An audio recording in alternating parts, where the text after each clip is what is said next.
of epithelial tissues, those that are simple. The ones that are simple, meaning have only a single layer of cells.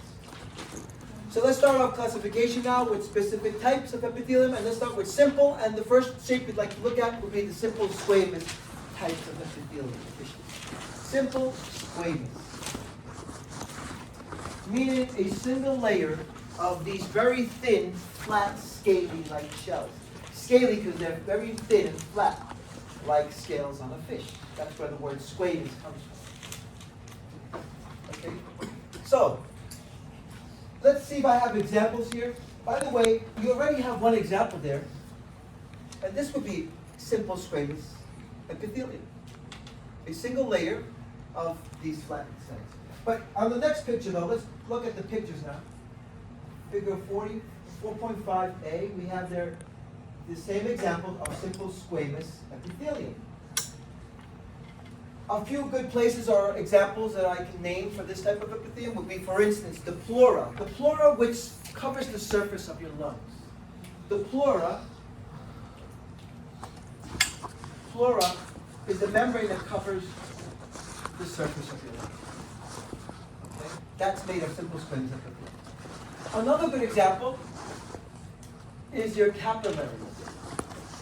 The capillary wall is very simple and thin, that it's only made of a single layer of flattened cells. So it would look similar to this, except it'd be like closed off, like in a round circular fashion, because a capillary is like tube shape. And then you have one other good example. I'll give you one more example. Would be the alveoli of your lungs. The alveoli of your lungs look like little balloons stacked microscopic inside your lungs. And here inside your lungs, these tiny little balloon structures that look like balloons are actually made just of simple simple squamous epithelial tissue. Again, alveoli are the simple little tiny balloon-shaped structures that bring oxygen in and exchange it for carbon dioxide. That we'll see more closely when we get to respiratory system. So those are some examples there of simple squamous epithelium. Okay. Anyone like to guess what's the second type we'll look at? Simple cuboidal, right. I'd like to follow that that sort of fashion, right? Simple cuboidal. I'll just put these two lines because we're repeating the word simple, but now cuboidal. So a single layer of these cube-shaped cells. Here it is, simple cuboidal epithelium like this one up here. Or here's an example of a place that is characterized by having a simple cuboidal epithelium. That is the place known as the tubules of your kidneys, your kidney tubules.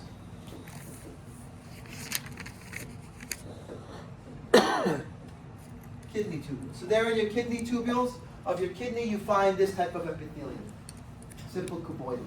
A single layer of cuboidal cells. And that's the real photograph for that diagram. Okay, and then the last type of simple would be simple what? Columnar. Good. Simple columnar epithelium. Okay? Again, you could add the word epithelium here at the end or just abbreviate epi. So I understand you're talking about epithelium. Anyway, simple columnar epithelium. So let's turn to the next diagram. And that would be a good example of simple columnar epithelium. Where do we find this? Very importantly, we find it throughout much of your digestive tract. And this is part of your digestive system called the pancreas. Looks like the pancreatic duct. It is also made of simple columnar epithelium. However, in many places throughout the digestive tract, it's like your small intestine, right? And other places as well, right? So here I'll put digestive tract just to be more generalized. But yeah, the pancreas is part of your digestive system. Okay, so you just small intestine, esophagus, stomach, and other places like that would all be good examples. Okay. All right, so those are the simple types. But then we come to the next classification of the epithelia that are stratified. The varieties like transitional and so on, we'll look at the end. But let's look at now these normal, generalized type of epithelia. So now we look at the stratified type. For that, we want to look at first here, we'll skip this one, and we'll see here the stratified squamous type first. Stratified squamous, right? Stratified squamous, as you can see, has many layers. There are a few that look round or square shaped, but the majority is what rules. Just like in college, the majority rules. Anyway, here the majority rules, so that is why we call this a type of stratified squamous epithelium. But we have two varieties of stratified squamous. We have stratified squamous on the next picture called, I think will be discussed when we learn about skin. However, let me show you quickly on the table here. And there you can see the stratified types at the bottom. Let me magnify this. So table or figure 4.8 has, let me try that again. Just quickly put it here for a moment. Okay, and you can see here the two different types of stratified squamous epithelia. Those that are keratinized like this, and that is not non-keratinized. So we have here keratinized versus non-keratinized.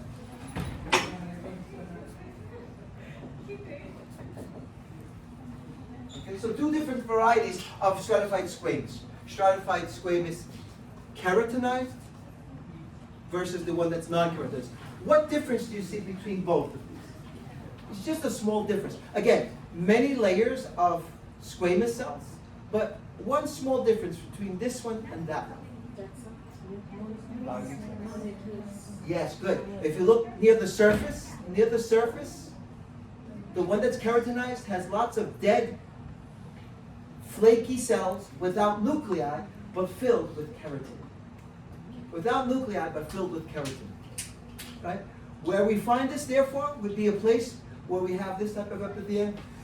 With this name, stratified squamous keratinized epithelium would be in the epidermis of the skin. Be careful when you say skin. You want to say epidermis of the skin. Because the skin actually has two parts. Epidermis, which is epithelium, and dermis, which is actually the connective tissue. So yes, the skin has an epidermis made of this type of epithelium. Stratified squamous keratin. Again, keratinized refers to the protein called keratin. Keratin that fills all these dead flaky cells near the surface. The dead flaky cells that you see here near the surface of your skin, of your epidermis, are dead, flaky, and they shed. They continue to shed when you bathe, when you scratch, when you dress, and so on, but are quickly replaced because epithelial tissues are mitotic, like most other tissues, but very mitotic. Correct. The other type of stratified squamous epithelium, the other variety, is this one here. So we do have two varieties. If you want to label them, right, first one it could be type A and the other type B, whatever you like. Anyway, or 1 and 2. But I'll just list them here like we have on the table, and that would be the stratified squamous non-keratinized. What gives it away is that all of the cells here, all the layers of cells, have nuclei. On the other one, the outer layer of cells that's dead and flaky have no nuclei. So that is a good sign that those are dead cells. Whereas here, all layers of cells are lively cells with nuclei, lively cells. So where do we find non-keratinized type? Stratified squamous non-keratinized? We find it, for instance, the mouth, the inside of your mouth, right? The anal canal, female vagina, and the throat. Right? The throat is called the pharynx. Okay. So there's some great examples of places where we find non-keratinized, stratified squamous, non-keratinized epithelium. It gives you a few more examples there on the table, but just those few would be just great examples to remember. The mouth is a great example. Why I like the mouth? Because you can compare here now the difference between both. Let's compare the difference. We did that experiment in lab class. If you were absent for that one, what you do is take a finger or two fingers, feel the surface of your skin. While you're feeling the surface of your skin, feel the inside of your mouth. Very different, right? The texture, the sensation is very different. The inside of your mouth feels wet, slimy, smooth, while the surface of the skin is dry, rough, and wrinkly, right? Or wrinkles when you do that. Right? But the inside, that is the difference between these two. Now you can imagine all the other stratified squamous non-keratinized epithelium in these other places that you have here would very similar to the inside of your cheeks and mouth. But your skin that has epidermis would be the only place that has the keratinized type. Keratin we'll learn about when we learn about skin in a few more classes, is a non-digestible protein. A non-digestible protein that fills your hairs and also makes up the structure of your nails. So you have a lot more keratin in your hair and even more in your nails, and that's why your nails are harder. Skin is a little bit softer. But all those things have keratin. Now you see places that say keratin therapy, whatever. It's referred to keratin, whether it's skin, hairs, and hair. Okay, questions about these two varieties of stratified squamous epithelium? Yes? I have a question about the shape. The shape of the cells? Yeah. Okay, so to see the shape, let's go back to the other diagram. We can see these cells bigger. Oops.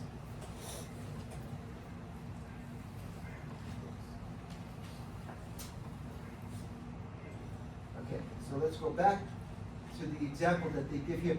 Now, there is no example here for epidermis. Why? I think epidermis will be discussed with the skin in integumentary system. So they give you right away the example for stratified squamous non-keratinized. But you now know from the table that there are two types, keratinized and non-keratinized. Now, as you can see with the layers, there are many layers, dozens of layers of epithelial cells. The majority, though, look at the majority of cells. The majority of cells, are they round or cube shaped? There are many, but not the majority are not round or cube. The majority look more like the squamous cell type. So most, from about here, starting here, to the top, all of this part of the sandwich there, that thick part, is mostly squamous cells. So that's why it's called squamous, stratified squamous. Okay? Although you do see, oh, that cell looks cube-shaped, and that one looks columnar-shaped, and that one looks round-shaped, but you have different varieties of shapes, but majority, over 51%, are squamous cells. Now you see why it's called stratified squamous. Okay, any other questions? So let's now take a look at the other types of stratified type of epithelium. Okay, the other types of stratified, it would be stratified cuboidal, like this one. Stratified cuboidal epithelium. And stratified columnar epithelium. I'll abbreviate epithelium, okay? All right. So here's stratified cuboidal. As you can see, more than one layer of cube-shaped cells. Could be two or even more. But if you have more than one layer of cube-shaped cells, that will be stratified cuboidal. The example taken from here is from some glandular duct. I'm sorry, from some glandular duct. The duct of the sweat glands. Or duct of the salivary glands, or wherever. So, the stratified columnar would be this one. Again, you can see that most of the cells look columnar shaped, but two layers or more of columnar shaped cells. Stratified columnar epithelium. This comes also from a duct of a gland. So most of these are not many. There are not many common places that have these. They're more difficult to find, more rarer. But if you do find these, you most likely will find them in some glandular ducts.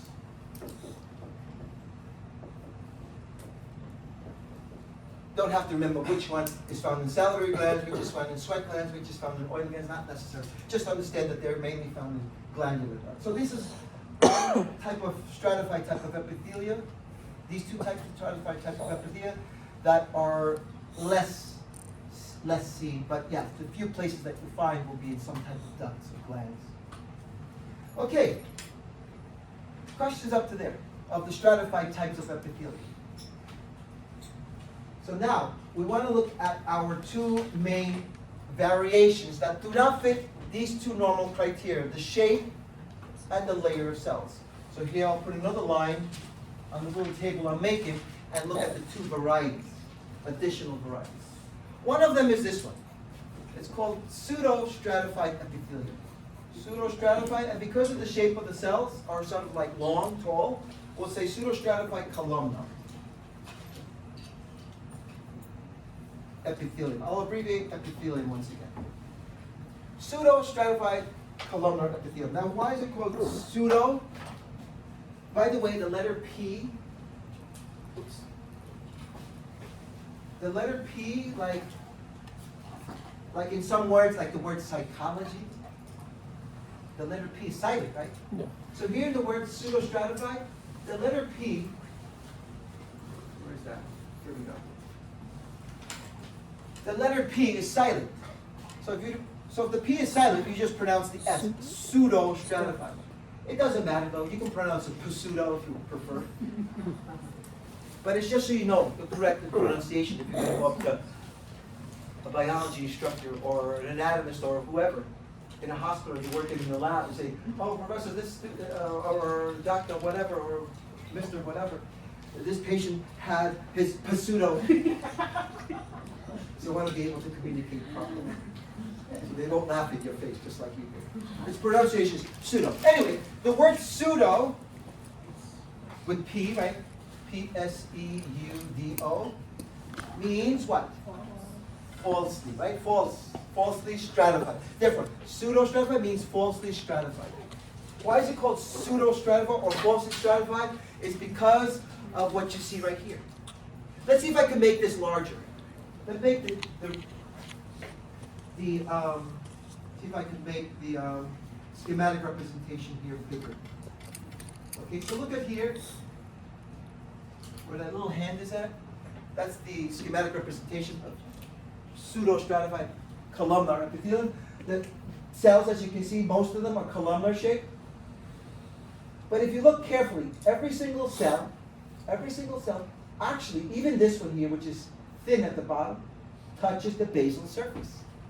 They all come to the basal surface. So really, it's only one layer of cells, not many layers. Every cell touches the bottom, and there is no two layers like one cell on top of another. They all touch the bottom. Therefore, in reality, it isn't multiple layers of cells, but falsely stratified.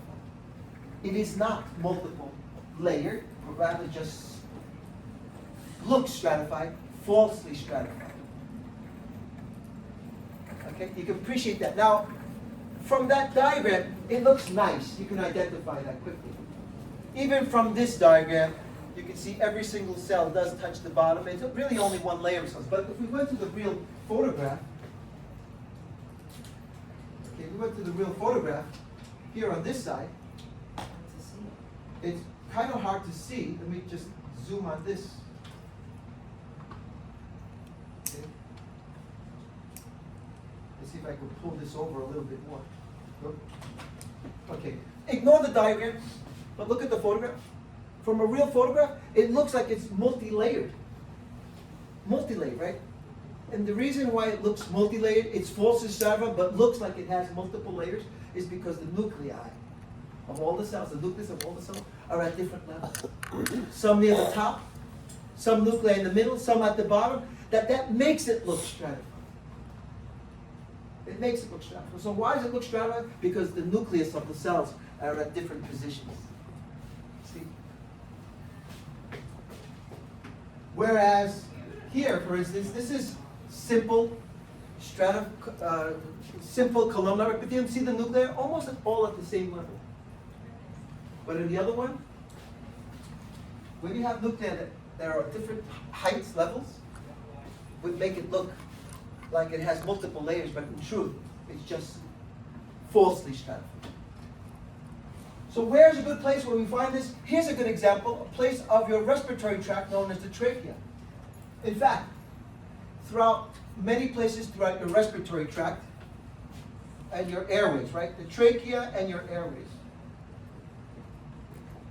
The airways you'll learn about with respiratory system, at the end of the semester, right? Near the end of the semester. But here are a couple of airways. Then they start to branch out into your lungs. They get smaller and smaller. They're called bronchi and bronchioles, your airways. So throughout the trachea and your airways, you have this type of epithelium. Well, another thing I like this diagram is that you can see that respiratory cells, epithelial cells, have cilia, as you can see. The cilia help to move mucus out. Mucus comes up, and then you cough it out, you spit it out. So it helps to move things that, like dust and mucus, out of your respiratory system. That's not important though. Here, what's important is that it's one of the important types of epithelium, like pseudostratified columnar epithelium. Questions? Okay, and then we have one other important variety, which I also leave till the end here, and that would be this one, transitional epithelium. So these two varieties here, transitional and pseudostratified epithelium, these two do not fit the two normal classifications that we saw so far, which is simple and the shape, or stratified with the shape of the cells. Pseudostratified, falsely stratified, columnar, and transitional would come from the word transition. What does the word transition mean? Changing, right? So why is it called transitional epithelium? It's because the shape of the cells continuously change. This type of epithelium, the cell shape continuously changes. So here from the diagram, you can see that there's so many irregular shapes. Some look big and round. Some look like square shape or rectangular shape. Some look pointy. Some look triangular shape or hexagonal shape. A variety of different shapes. And that's because these cells really don't have any definite shape. Their shape changes. Their shape changes dependent on the function of the location. Now, it's kind of hard to see the changing of the shape through a picture or diagram. So how could you actually see the shape change? Would be if we had a video, a microscopic, tissue, would have to be live first of all, and a microscope with a camera. And you would film it and actually see the change of these cells changing from big and round to flat and square to round again, changing throughout the day. Many, all day long, changing continuously. So a place that has this type of epithelium where the cells change, the epithelium changes continuously in shape, is a place where the cells will stretch out and flatten out when it fills with urine and then empties the urine out as the urine leaves your body. And that will be the urinary bladder. The urinary bladder. I'm going to abbreviate urinary bladder, and the urethra. The urethra is the final part there of your urinary system that empties urine out, right? Through the pee or whatever. You get it. Anyway, those two parts are a good example of places where we find transitional epithelium. Again, the word transition, changing of shape. The cells change shape. Questions about transitional epithelium? Yes? No, I have a question about the spelling. Sometimes they say epithelium. It's the same thing. It's the same thing. Either word. Epithelium is singular. Epithelia with the A is plural. So we've looked at many different types of epithelia. One specific epithelium is the transitional epithelium. So you see the difference? Really, not make a big deal about that. But anyway, one is plural, one is singular. Any other questions? So that classifies all our different types of epithelium. Now going back to the table here, you have all those epithelia summarized on a nice table here with some of their characteristics and places where they're found. The function, I think, is not that necessary to learn. We already said the functions for most epithelia is to cover or line some type of surface, right? Unless it's a gland, then it may produce some type of substance. Okay. Anyway, you have here all your different types of stratified epithelia. You also have transitional here. You have also your pseudo-stratified epithelia. So there, that covers very nicely that table what we discussed with epithelial tissue. All right, so now,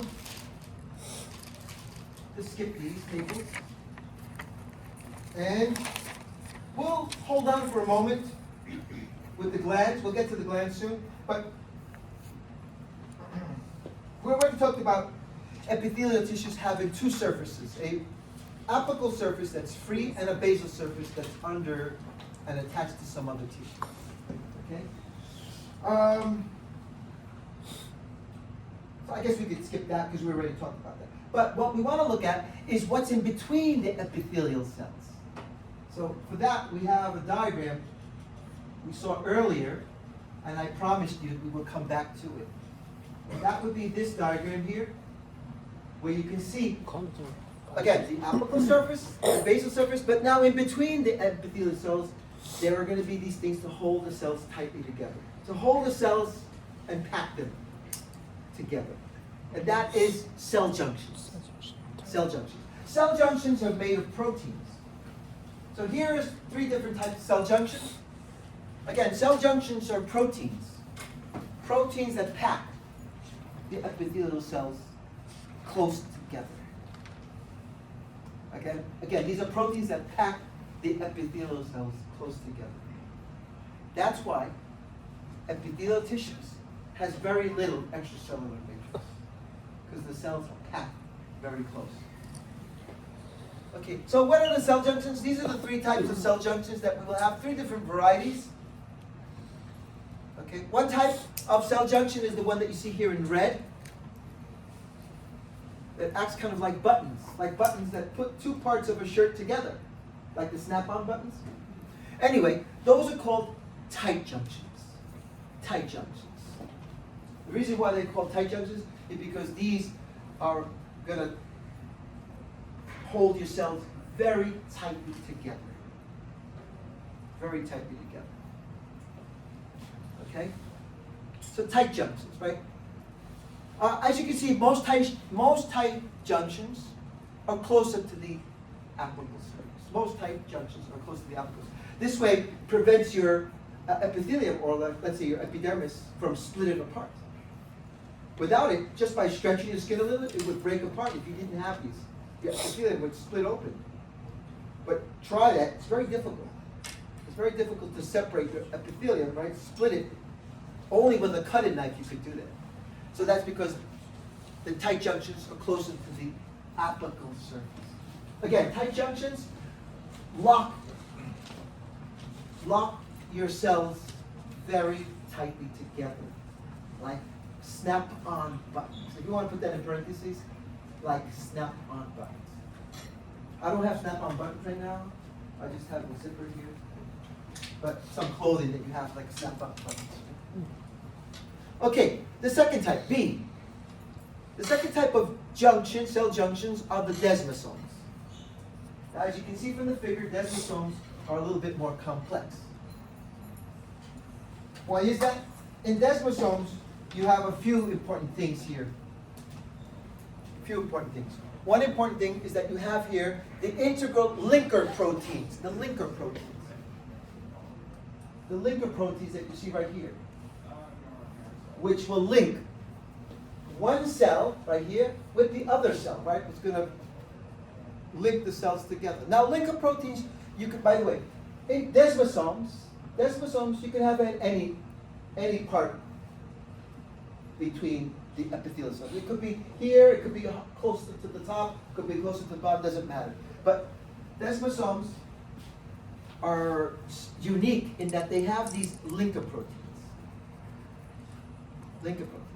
The linker proteins, so these are linker proteins, the blue, but the linker proteins are anchored into the cells, are anchored by these green lines that you see here. The green lines that you see there are intermediate filaments. Intermediate filaments. So, linker proteins, which links in between the cells, links the cells together. And these linker proteins are anchored to into the cell by intermediate filaments. Okay, so how can I compare that with clothing, let's say? Exactly. Your buttons, if you had a button shirt, again, I don't have a button shirt either, but just many of you have sweatshirts or shirts, whatever, with buttons on it, right? Right? The buttons are like the linker proteins, which are anchored to the shirt and to the other side of the shirt by threads, like filaments here. Okay? So what happens when your thread breaks off? The button falls off, and the two parts of your shirt separate. In this case, if the filament didn't exist, we wouldn't be able to anchor these linker proteins, and the cells of the epithelium would separate as well. It would rip apart your epithelium. Okay, so anyway, desmosomes are types of junctions where we have linker proteins, right, anchored by intermediate filaments to the cells. And that is a great example of desmosomes. Questions about desmosomes? So in parentheses, if you like, you could put like the buttons on a shirt, which is anchored to the shirt by threads. Now we have lastly this type. Number 3, or letter C, gap junctions. Okay, gap junctions. And there you can see gap junctions. They're called gap junctions because these are proteins that actually form gaps in between the cell to transport things between one cell and the other. So the gap junctions, they hold the cells together, but also they form like little channels. See, they form channels. Form nice little channels besides holding the cells together. And that's why they call gap junctions. Now I can't compare that with clothing. I don't think there's a good example with clothing. Not really. But it's kind of like some type of beam that you see there. Beams that's hollow beams that you can actually put wiring through the beams that connect from one side to another of a wall. Right? Anyway, in gap junctions here between epithelial cells, like here, not only will it hold the cells together, but it does form a channel there, a channel for transporting things between the cells. So gap junctions are these channels here that allow substances to pass between the cells. Like what? I think you got the idea what a gap would mean, but not quite, because that string that you have, or the hole that you have in your shirt, is not really holding the two sides of your shirt together. But if it was, then yeah, it would be like a gap junction. Okay, those are the 3 types of cell junctions found in between epithelial cells. Questions? All right, let me erase this so we have some room here to talk about glands. So why are we discussing glands now? It's because we did already mention that epithelial tissues, besides covering and lining surfaces and organs and cavities, it also does form the basic structure of your glands. Let's look at some gland examples. Let's skip through all of these. We did these already. But here's an example of a very tiny gland. It's a cell. It's a unicellular gland, a gland made of just one cell. But if you look at the diagram closely, or the photograph, you see that the gland, or the gland cell, has a duct. See, it has a little duct. So even this tiny cell, which is a gland cell, a gland, has a duct. And many glands will have ducts. Glands with ducts are called exocrine glands. Exocrine glands. These are glands that have ducts. Glands with ducts. So they have ducts.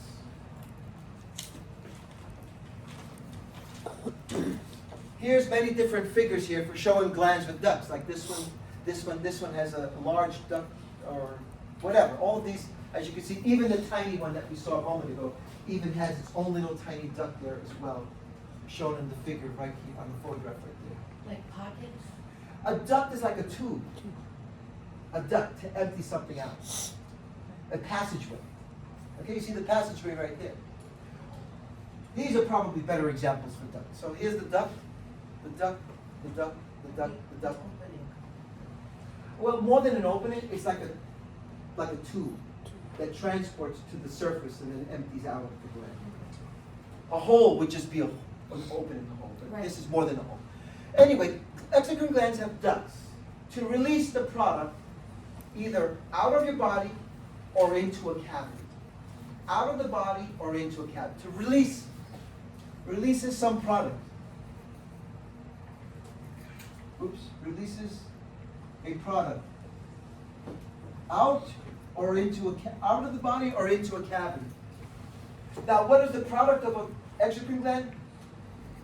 Varieties, dependent on the name of the gland.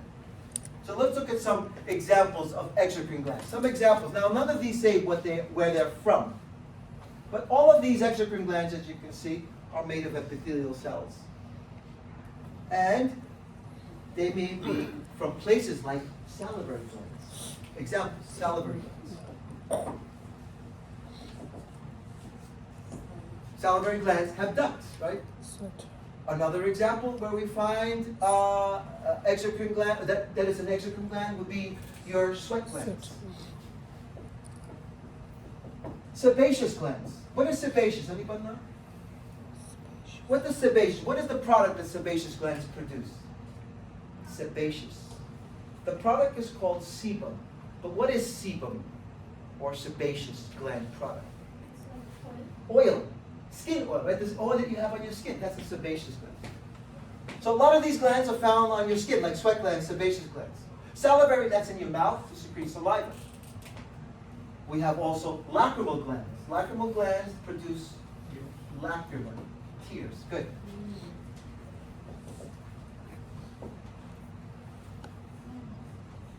The ceruminous glands. This is a tricky one. Let's see if you can guess. Or I'll actually give you the spelling of the product that it produces. What it produces is something called cerumen. Cerumen. Cerumen is a product produced where? Any idea what cerumen is? The ears? The ears? Very good. So cerumen from Latin means wax. That's your earwax. Produced by ceruminous glands. Okay? These are all examples of exocrine glands.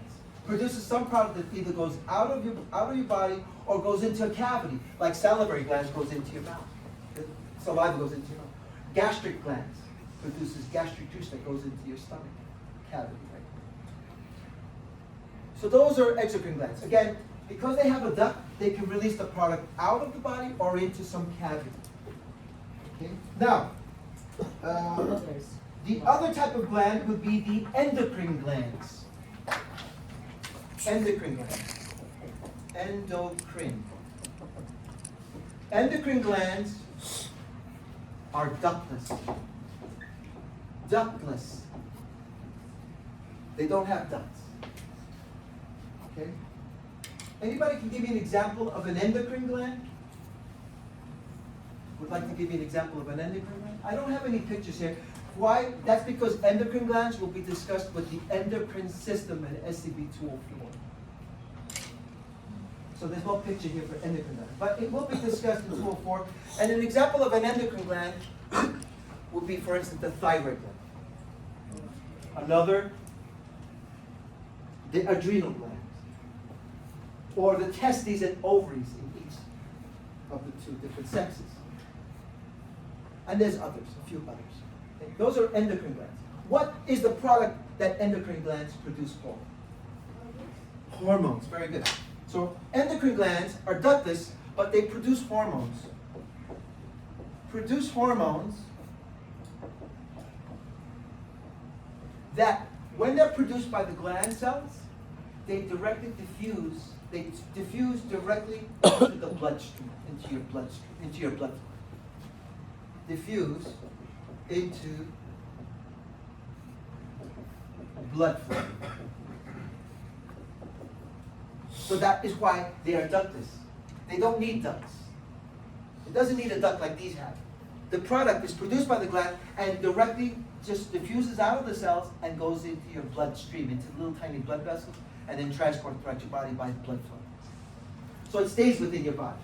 It's not secreted into the cavity or out of your body. It stays in your body as it floats, and it flows within your blood and transported to places that need it. Like growth hormone is going to be transported to your bones so your bones can grow.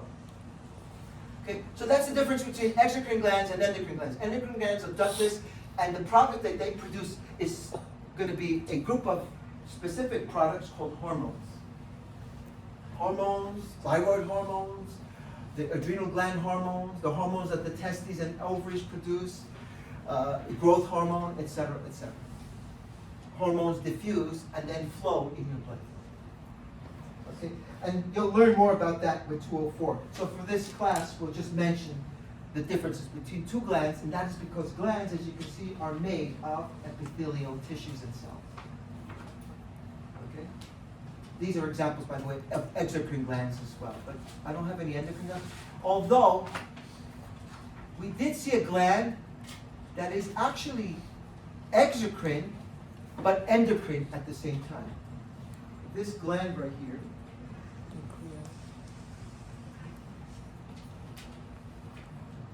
the gland that you see, this organ that you see there is a digestive organ with a duct that secretes juices, pancreatic juice. But it is also at the same time an endocrine gland. An endocrine gland with places throughout the gland, so the pancreas is considered a gland, so besides being a digestive organ, it is a gland, an endocrine gland, that produces insulin. Insulin for, so that you could store away sugar. That's the problem with diabetics. With many diabetics, not all of them, many diabetics can't store away sugar because they have not enough insulin.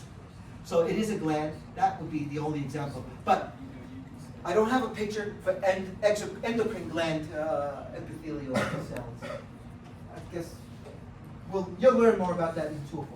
Just want to know the difference between these two different varieties of glands. Exocrine versus endocrine. Questions? Okay, so we will introduce now also today connective tissues. And we may not get to discuss everything about connective tissues, but we'll start to introduce it. And then in the next class, next week, we'll take a look at the classifications of connective tissues. But now, let's look at the next major group of human tissues, right? Tissues of the body. And the next major group are the connective tissues. But before we continue, any questions about epithelial tissues? So my next important group of tissues are the connective tissues. Okay? Let's try to see how far we can get with connective tissues. Anyway, there's a reason why connective tissues are called connective, because they connect, right? So what do connective tissues do? Most connective tissues, or in fact, connective tissues play a general role in connecting and binding other tissues together. Connect and bind other tissues together. That's why it's called connective tissues. It connects and binds other tissues together. Also provides support, right? Protection and transportation. So those are some of the many things connective tissues can do. So by connecting, it's going to connect other tissues together with tissues between tissues, even organs between organs connected by connective tissues.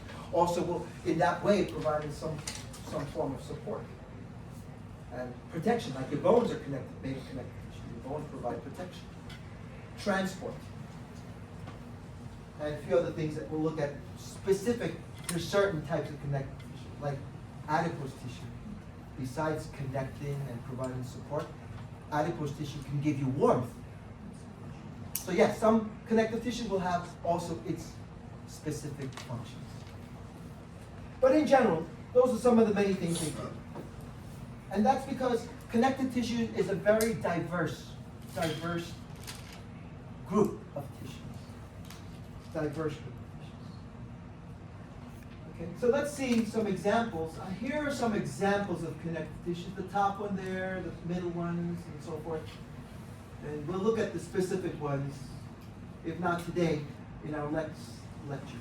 But anyway, I'll leave it on this figure.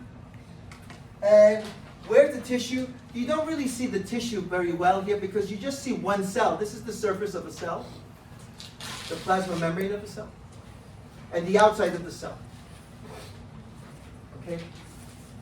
So let me just discuss with you characteristics of connective tissues. One thing about connective tissues is that the cells are more loosely related. More loosely related. The cells, like for instance, here. The cells are not packed tightly like we saw with epithelium, but the cells are more loose. More loosely related. Okay? What other characteristic? Well, because the cells are more loosely related, okay, you will also have, well, besides that, you will have greater amount of extracellular matrix. Greater amount of extracellular matrix. See right here, you can see a lot more extracellular matrix. With epithelium, you hardly had any extracellular matrix because the cells are tightly packed. But because now the cells are more loose, there's greater amount of ECM. Okay, so here is the ECM, the extracellular matrix. That's the material, the substance or fluid that surrounds the cells. Extracellular matrix, right? The material that surrounds your cells. What is it made of? It's made of two things. The extracellular matrix is made of, ECM is made of, first of all, of the ground substance here. What is the ground substance? It's water and all the solids dissolved in it. Solids like salts, ions, even nutrients like amino acids and sugars. But anyway, that's called the ground substance. The ground substance, again, is the water, H2O, plus the solids dissolved in it. But there's a second part to the extracellular matrix, the protein fibers. Protein fibers, right? And the protein fibers, you can see right here in the diagram, are those cord-like structures, look like cords, like strings or wires.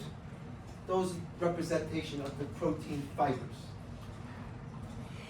Just about all the connective tissues have these protein fibers. There's only one type that does not have protein fibers, and that's blood. Blood doesn't have protein fibers. If it did, your blood would get stuck, and it wouldn't flow very well, and you would die right away. So you don't want your blood to stop flowing. It has to flow smoothly. So blood is the only type that has no protein fibers. But all the other connective tissues will have plenty of protein fibers. However, blood does have a ground substance. It does have a fluid with solids in it. It's called plasma.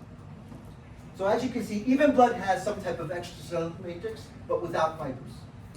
Every connective tissue has an extracellular matrix. Now, the other part to connective tissues besides extracellular matrix is, and the cells.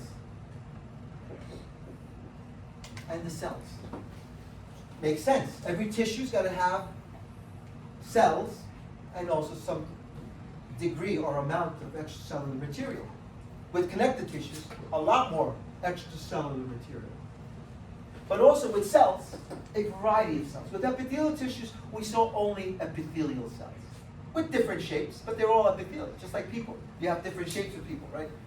Some tall, some short, some very thin, and so forth. However, in connective tissues, you have cells, but variety of cells. Just like in your community. You have people, you have raccoons. I've seen raccoons now in New York City. They do walk around at night. I don't know how they got to the city, but we can find them here in Queens especially. Rats, pigeons, what other animals? Skunks. A variety of animals besides humans.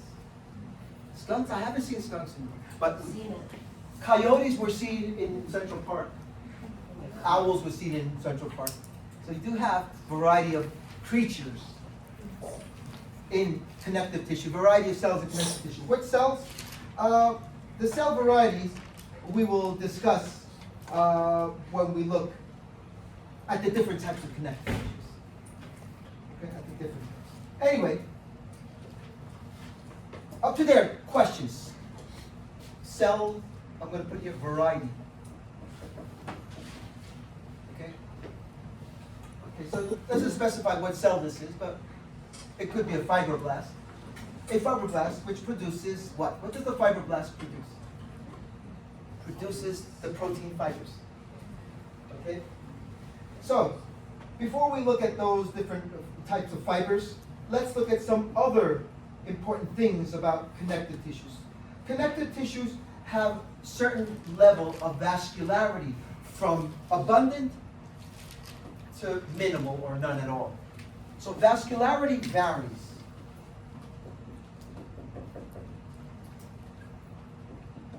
The vascularity. Most are vascular.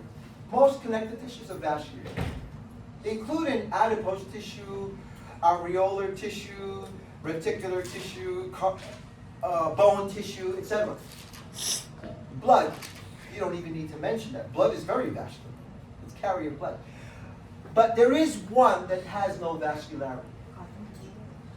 Cartilages. Correct. Vascularity varies from abundant, which is most, to none. There's only one example of a connective tissue that has no vessels, is avascular, and that is your cartilages. Cartilages are avascular. Avascular. But the rest of your connective tissues are very vascular. Unlike epithelial tissues. Epithelial tissues, we said, are always avascular. But in connective tissues, the only one that's avascular is cartilage. All the rest are going to be abundant in vascularity. It will be vascular. Okay, so what other things about connective tissues? Well, another important thing about connective tissues is that they all will have a common origin. And the common origin,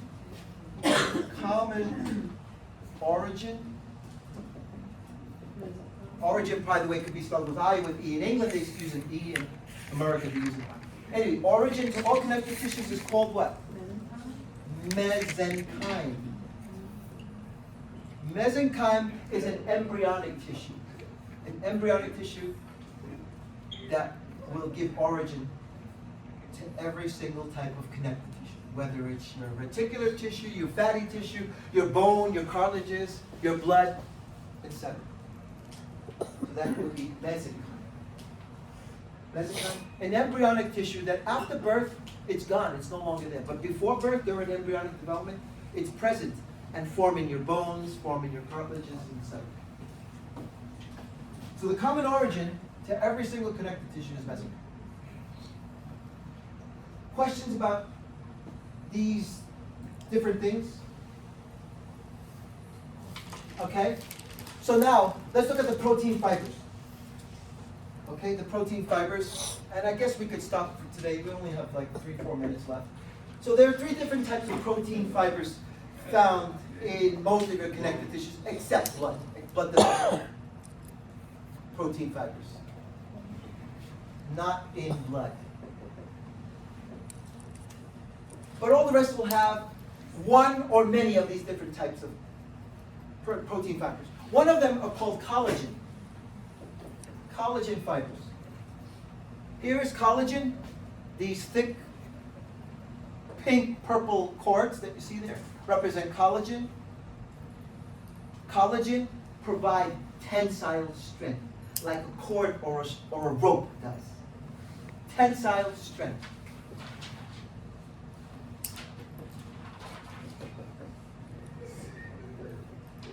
Did I show you guys with the wire or with the cord that I had last class? Well, if I didn't, that's okay. Let me take it out. I may have it here somewhere. Oh yeah, here we go. Actually, I guess I could use this. I mean, it's a cord of headphones, but this is like a cord. Firm, tough. It doesn't stretch, but it's tough. And sometimes because it's tough, people pull off their headphones just by pulling on this, off their ears. Right? Although you can hurt your ears. But you can see. Like the cord on this thing that provides a tensile strength to allow me to pull this down very effectively. To pull this down. Kind of like a cord-like type of structure. So that's because it's provided lots of tensile strength. Or even something as simple as this string here. It provides some type of tensile strength so that I can unfold this and open it up. Okay? You get the idea what collagen is like. It's like cord-like structures that provide a certain type of strength for tension. Whereas the next type of fibers that you see there are the one that you see here that looks long and thinner, long purple ones. Those are called elastic fibers. Elastic fibers have the property of elasticity. Now, who would like to explain what is elasticity? Stretch it, comes back. Snap back. Yeah. And Snap back. woo, let go and it recoils again. Elasticity. Stretches out, but also can recoil after it's been stretched out. Like a rubber band. Okay? Or rubber cord. Elastic fibers have elasticity, stretch and recoil. If a fiber doesn't recoil after it's been stretched out, it's not elastic. So it has to be able to recoil again in order to have elasticity like an elastic fiber. Okay? And lastly, we have the reticular fibers, which you see right there, very thin in blue. Thin, that often when you have many of them, they will form net-like structures, like this. Okay? Like a net-like structure. What the word reticular means net-like. So reticular fibers form net-like structures for trapping things. Net-like. For trapping things. Like a net does. It's for trapping things, whether it's fish or trapping a crook who's trying to get away. Well, they don't do that anymore. But hunting, people go hunting, will put traps with nets. Okay, guys? So we'll stop right there. Any questions? Okay, guys? I'll see you then next week, Monday. We have no class this Friday, so have a nice, long, 3-day weekend. Enjoy the holiday. And I'll see you next Monday, okay? Any questions?